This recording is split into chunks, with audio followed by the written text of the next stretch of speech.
Cosa di papà? Cosa di?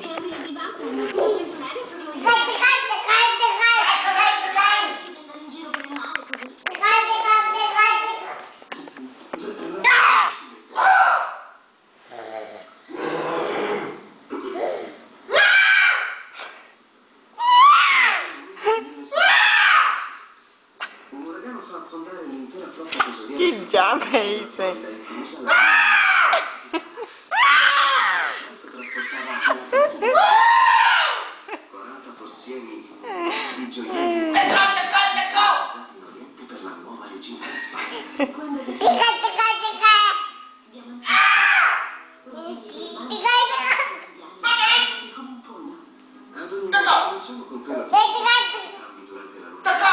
Credo che possiamo immaginarlo.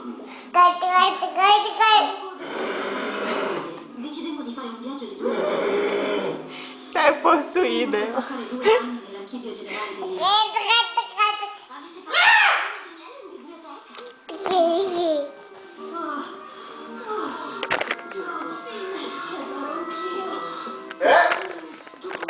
trascrizioni ufficiali che viene conservato da secoli. Soprattutto quando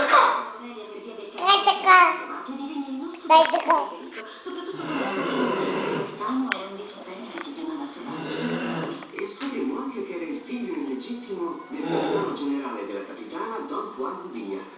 Tagan, tagan, tagan, tagan, tagan. Tagan, tagan, tagan, tagan, tagan, tagan, tagan. Troppo importante.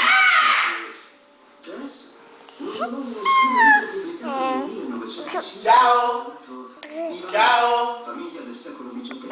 In realtà Ciao. E te che ciao. Ti dà un bacio papà. Ilaria. Ilaria. E quando l'ho letto ho cominciato a iperventilare perché avevo sotto gli occhi l'ultima lettera di Villa a Francesca e scriveva: io confido nell'Aurelia perché è una donna veloce e leggera ed è in grado di fare le tempeste che incontrerà. Ma la mia fiducia è in Sebastian, che non conosce confini. Il nostro figlio è valente, forte e più saggio di questo vecchio che lascia il colletto con sempre maggiore riluttanza. La gloria della corona spagnola.